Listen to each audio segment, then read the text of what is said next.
আগামী মার্কিন নির্বাচনে রিপাবলিকান দলের প্রার্থী ডোনাল্ড ট্রাম্প গেল কয়েক মাস ধরে প্রচার চালিয়ে যাচ্ছেন তিনি। তবে চলতি মাসের সম্মেলনে প্রার্থিতা চূড়ান্ত হওয়ার পর থেকেই সেই প্রচারণা বেড়েছে কয়েক গুণ। সমাবেশে নানা বিষয়ে কথা বলে আলোচনার জন্ম দিচ্ছেন সাবেক এই মার্কিন প্রেসিডেন্ট। ফ্লোরিডায় রক্ষণশীল খ্রিস্টান গোষ্ঠীর আয়োজিত এক অনুষ্ঠানে ভাষণ দিয়ে দলকে বিভাগে ফেলেছেন ট্রাম্প। নিজের বক্তব্যে খ্রিস্টান সম্প্রদায়কে উদ্দেশ্য করে তিনি বলেন তারা যেন ভোটদানে অংশ নেন।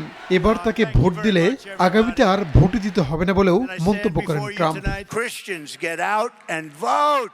Just this time. You won't have to do it anymore. 4 more years. You know what?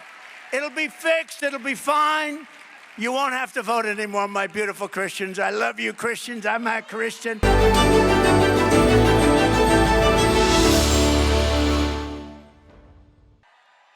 ট্রাম্পের এই মন্তব্যের পরই শোরগোল বেঁধে যায় সামাজিক যোগাযোগ মাধ্যমে।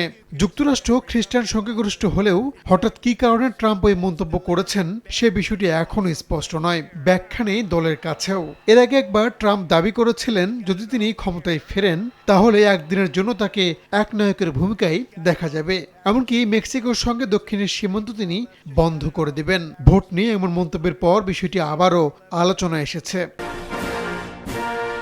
রিপাবলিকানরা চুপ থাকলেও ঠিকই জবাব দিয়েছে ডেমোক্র্যাট শিবির। দলটির সম্ভাব্য প্রার্থী কামালা হ্যারিসের প্রচারণা শিবির ট্রাম্পের মন্তব্যকে উদ্ভট আখ্যা দিয়েছে।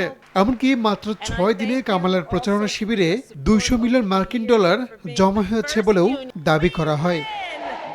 রাহানুল রানা, সময় সংবাদ।